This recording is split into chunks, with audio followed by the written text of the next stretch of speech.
Welcome to HortTube, where we talk all things gardening. My name is Jim Putnam, and this is a Jazz Hands Loropetalum.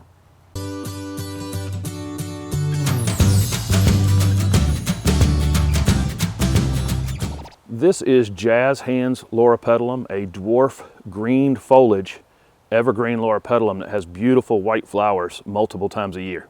Jazz Hands is a dwarf loropetalum and can be maintained anywhere between about 1.5 feet and 3 feet in height, and probably more like 3 to 4 feet in width. It's slightly wider than it is tall.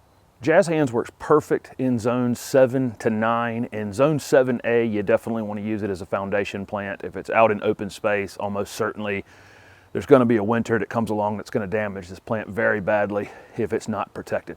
Jazz Hands is slow growing compared to most loropetalum, but can probably still add 6 or 8 inches in width during a single season.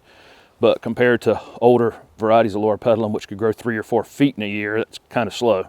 In terms of sun or shade on loropetalum, this plant could probably take either. In less than a half a day sun, it'll probably end up fairly thin and won't bloom as well. So ideally, you'd put this in at least a half a day's full sun, and it can take absolute full sun all day long, probably be planted in an open parking lot in a commercial setting. Really in zones 8 or 9, probably wouldn't try that in zone 7 because the winter would damage it at some point. In terms of where we would use Jazz Hands Loropetalum, this plant makes an excellent foundation plant, especially if you have low windows, like 3-foot high windows or a low porch rail. This would be absolutely fantastic for that. There are not a lot of evergreen shrubs that stay below 3 feet, so this is a great choice for that.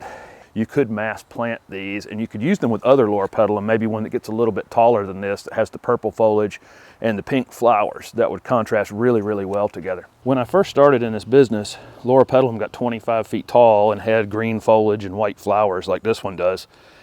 And then someone found some with burgundy foliage and pink flowers, and then we found smaller and smaller and smaller burgundy ones, but the green varieties just kind of disappeared because it wasn't a very good ornamental plant. It just got too big for most places. It didn't even work well as a screening plant because it was kind of thin. And now this variety has been introduced, and it's the first really dwarf green foliage variety with the white flowers. It blooms multiple times a year. It'll bloom in the spring, it'll bloom again in the fall. Seems to bloom on temperature change or seasonal change. Absolutely fantastic plant.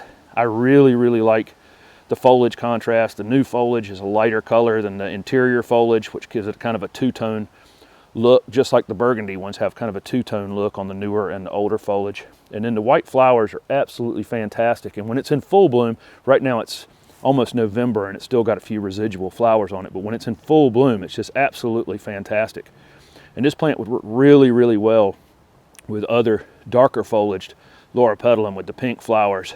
In terms of planting loropetalum, there's not a lot of special instructions for these. I linked in the description below a video for planting them in clay and one for planting them in sand. So if you have sandier soils or clay-based soils, follow the video that's most appropriate for you, and you should be fine with these. In terms of watering loropetalum, these are fairly drought tolerant once they're established. Once you initially plant it, you're going to want to check on it pretty frequently. You can dig your finger in about 2 inches deep near the base of it, and if it's moist, leave it alone. If it's dry, drag a water hose over to it and saturate the entire area around it extremely well, and then let it dry out again between waterings. And that's basically the instructions for the future as well. I'd only water this plant if it got really, really dry in the future. In terms of fertilizing loropetalum, we want to wait until the worst of the winter is over. I'm in zone 7. I'd probably wait till the middle of April here to do it. You could do it a little bit earlier in zones 8 and 9. The reason for that is this plant will grow if you push it, or if you get warm days in the late fall or winter. This thing will try to grow and it will be damaged from that. So only fertilize it once a year in the mid to late spring with something that's slow release, something that'll last 3 or 4 months, and then will run out before the thing needs to go back to sleep again. These are best pruned after they bloom in the spring, and you can prune it pretty hard at that time. You can really get after it, and that's what I would encourage you to do. I'd prune it maybe 6 inches shorter than you want to keep it, and maybe a foot narrower than you want to keep it at that time, and over the course of the season it will fill back out and it will likely bloom again in the late summer or early fall if you do it that way. I wouldn't do any late summer or early fall pruning on these.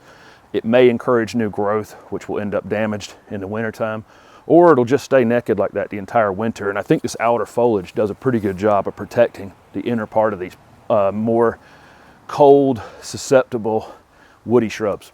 There really aren't a lot of insect or disease problems on Loropetalum. Deer really don't eat them. We rarely have anything chewing on them.